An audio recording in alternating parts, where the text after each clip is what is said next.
jeez. These are gonna be fast answers. They'll never be fast answers. Relatively. Good to see you again, my friend. I get that. I did one of those in the photo ops. The people were bowing like this, and I'm like, and I wrote when they came to get it signed, I was like, it happens.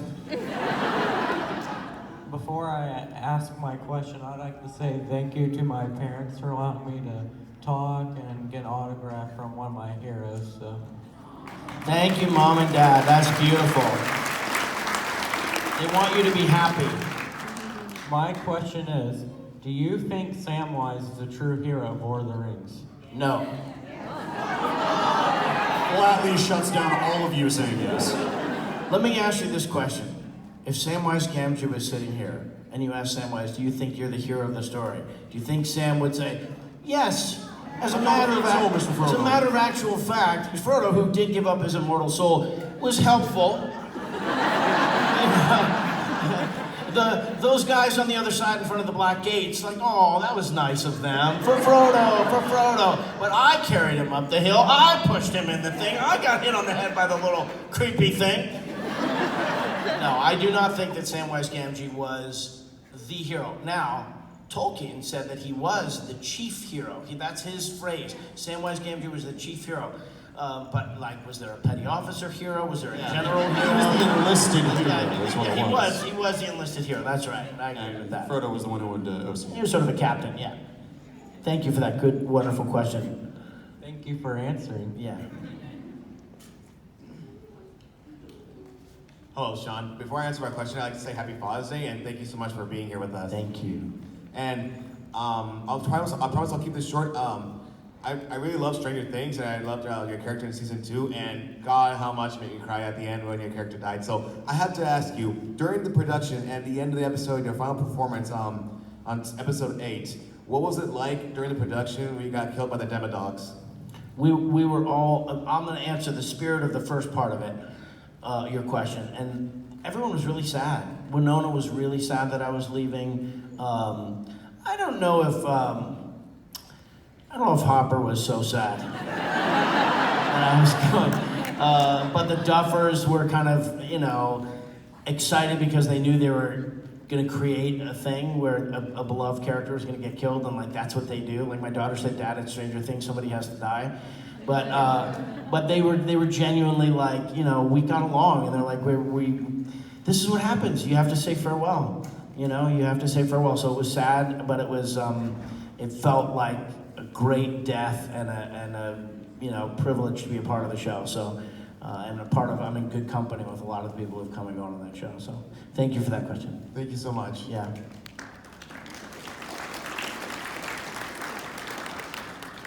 So first of all, is it okay if I film while I... If you do which? If I film? Sure. Okay, cool. I wanted to ask. As you wish. He said it. It's a good reference there. I wanted to first thank you for being so genuine with the people that you give autographs to and take pictures with. Oftentimes we hear a lot of stories about celebrities who are just there just for the dollar, the next dollar, and all of that. And you seem to really care about how we feel and enjoy being around us. So thank you for that. Thank you, yeah. So I'm just a little bit younger than you. We're close enough to be siblings. So I've grown up. Huge announcement coming. Yeah. Right? Of my 4 fathers, I have not called my biological father yet today, so. Yeah. He wants. Okay. We do look alike. You sent her. Okay. Oh.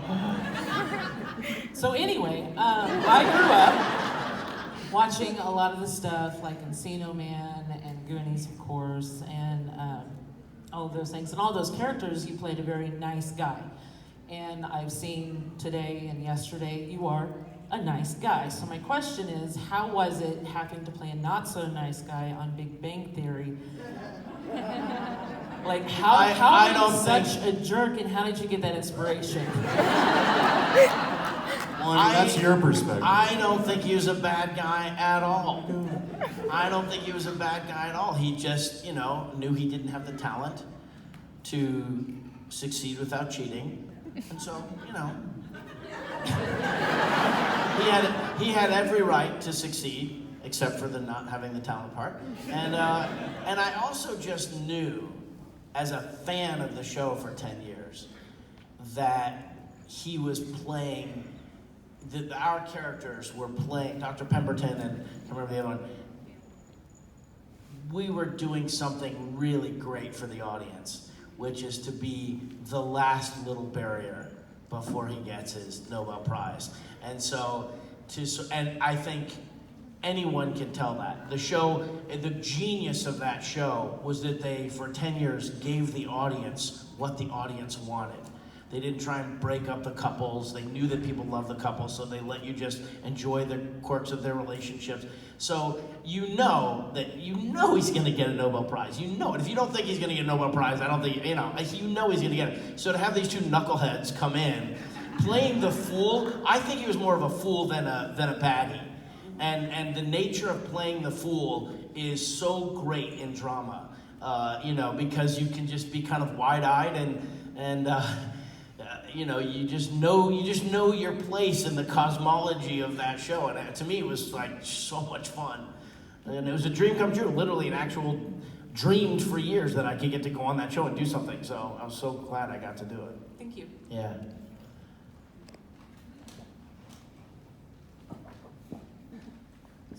That's okay. I'm a disabled veteran. It's not easy getting it off the floor. So I have just a quick story before I go to my question. When I was in the Navy, my first duty station overseas was in Misawa, Japan.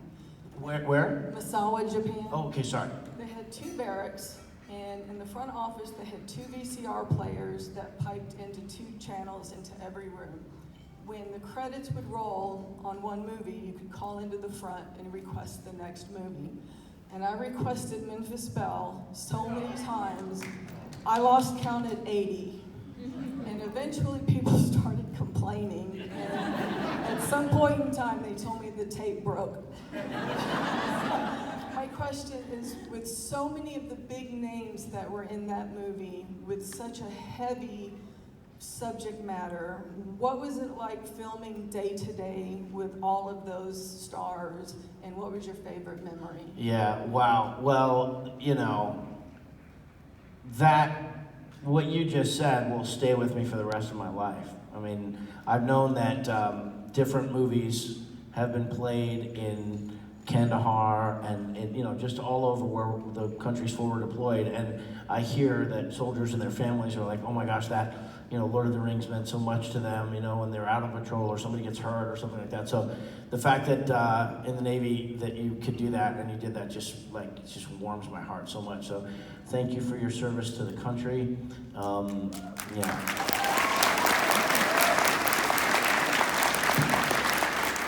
Anchors away, my friend, anchors away, right?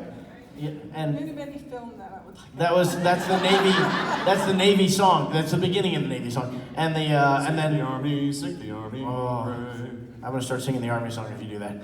I did a lot of work with the Army, but and then fair winds and following seas. Oh, makes me want to cry. So Memphis Belle, being in England with the 10 American actors that were on the Belle, and the other actors who were on the other planes, or John Lithgow, or just all the people that you're describing. It was, something happens, right? Like, we filmed on a lot of RAF bases, RAF Binbrook, RAF Duxford, these Royal Air Force bases, which, Americans came and kind of took over those air bases after they won the Battle of Britain and everything else, and we used that as our land craft, carrier to do our work in Germany and France, but just imagine it. The bases are all the same. They're not that old. 50 years old, and what are they going to do unless they tear them down? It's not like the government's going to use that space for much, so they're the same. And now you hire 800 people to play extras walking around, and you put them in the same costumes that the people were wearing walking around. You have the same Jeeps, and you have the same bomb, equipment that's moving around, and you have 13 B-17s and then a bunch of other models for when they're farther away, and like some silhouette kind of cardboard ones, but you walk out and the smell of the oil, the way the wheat fields are kind of moving around. You know, I live on watching World War II documentaries. I'm one of those guys. I don't know what it is about guys my age, but I just live on them. And there we were, in it, getting to go up in the planes and stuff like that. And yet, we're also just buds. We're gonna do a thing. What are you eating for lunch? And so, it's you know, you can just imagine that what becomes normal. I mean, one of them crashed. One of the B-17s crashed. 2 people got injured. Nobody got killed, thank goodness. But we're in the mess hall, and they're like, one went down. And you worry because these are old planes and so forth. And we run out, and out in the field, just to the right of the tarmac, there's a column of black smoke going up. And now the Coast Guard, the Royal Marine Coast Guard people are flying in, and they're trying to see if there are survivors. They don't know if people have got out, and you know, pieces of the plane are broken off, and you go over, you know, and you're like, this is exactly what these people experienced. So it was very, very, very special. Very special. I had a quick question before you get away from the mic. We didn't get your name. Oh, I'm sorry, my name is Shannon. Can we hear it one more time for Shauna, everybody? There's a way. Hi, my name is Lori. My daughter actually is jealous because I'm here today and she's Good. You could at some point say hi to her because she specifically wanted me to ask you, in the roles that you find the most challenging, would they be based on true stories like Forever Strong, where you worked with troubled kids trying to help them, or a sci-fi like Lord of the Rings, where you're in a whole new world as a new character, or ones like Stranger Things, where it blends both together? You know, that version, I've answered versions of that question my whole career. That was one of the more interesting, thoughtful ways to kind of get into that. I really appreciate the thoughtfulness of everybody's questions here. You know, what's hard is sometimes life is going on.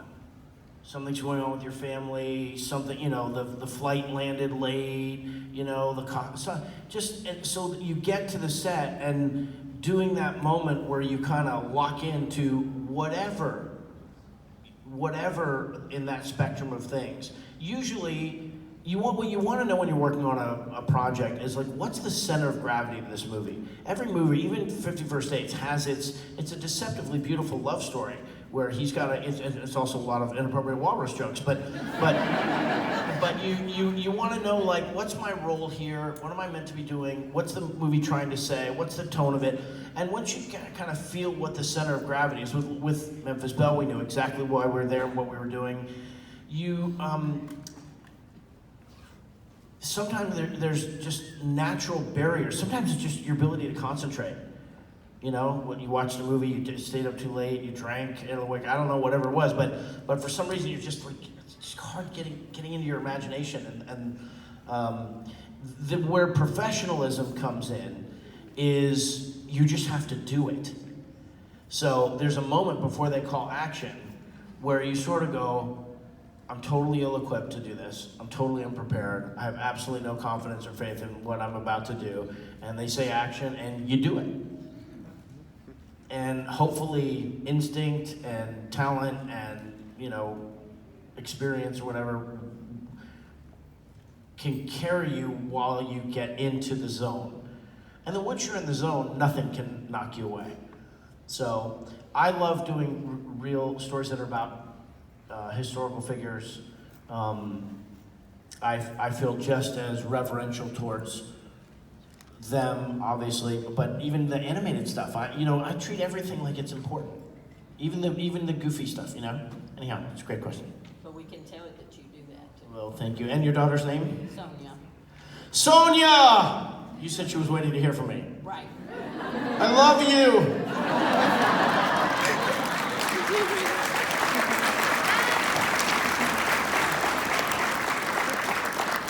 Sean, I've got bad news and good news. Bad news is we're already a little over time. The good news is I think we can squeeze in one more. Good. All right. I know it goes by too fast, doesn't it? But it's been great, right? Yeah. All right. As long as you're having a good time, that's all that matters. Hi, my name is Bella. That's my little daughter's name, Bella.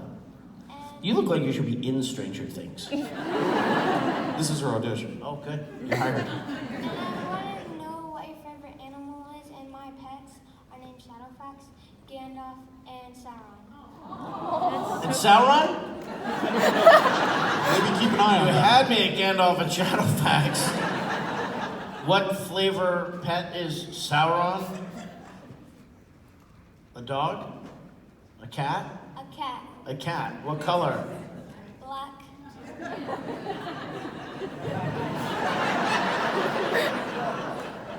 He only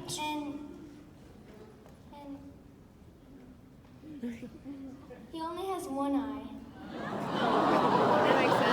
You know, this is exceedingly troubling now. Is it sort of a bloodshot with a ray coming out of it? I just want to know. Because I was going to come over to your house and play board games, but at this point, I'm not quite sure.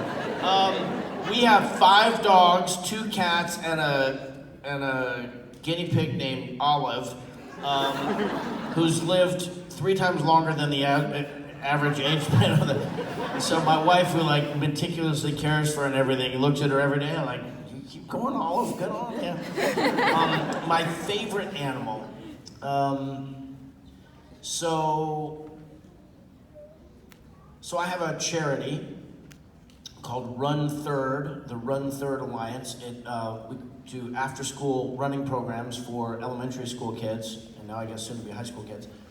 And it's mostly in Mesa, Arizona. It's in different places, but most of the programs are in Mesa, Arizona. And we do a lot of fundraisers. And there was a group, the Anasazi Indians, Native American tribe, supported us during one of our fundraising cycles. And so I flew in to be a part of the big banquet. It was kind of like this, meeting more people. And but before I went in to kind of do the talk and that kind of stuff, the elder head of the tribe and I spent some time together. And we went for a walk and we talked about things, and he was it was really deep, like powerful spiritual thing, because their group, they go on trail walks for 90 days with kids who are having, disability what do you call Developmental disabilities. No, Oh. yeah, Oh. that, like behavioral issues and stuff. So, and it's incredible. It's transformative for them. But anyhow, we sat down. He invited me to participate in a ceremony. And one of the things that we did in this ceremony was he gave me a trail name. And the trail name, it's a big thing for Native Americans to give you a trail name. They don't call, there was another way of referring to it, and he was like, we save that word for people who are indigenous and in the tribe. But this thing we're gonna do for you, a trail thing, it's a gesture, it's a sacred gesture. So the name he gave me, which afterwards, when we were talking to the others in the group, they're like, he gave you that. They were like, he doesn't give that to anybody. And it was, he said that the eagle has the greatest vision of all animals in the animal kingdom. And he said, I've watched your movies, and you have a kind of vision to be able to see into people's hearts. Right? So, Sean, I think that's the best way to possibly. so you gotta hear the name. Yeah. You gotta hear the name? Gentle Wind Eagle. Gentle Wind Eagle. So and now Bella, when I told her that, she was like, Dad, your wind isn't so gentle. But I'll say eagle for now. Is that okay? All right. So 2 quick things. Are you going back to your table this afternoon? So we're going right now back to the table. If you haven't gotten to see him, if you've already seen him, go see him again. But Dallas, can we show a proper send-off to Mr. Sean Astin?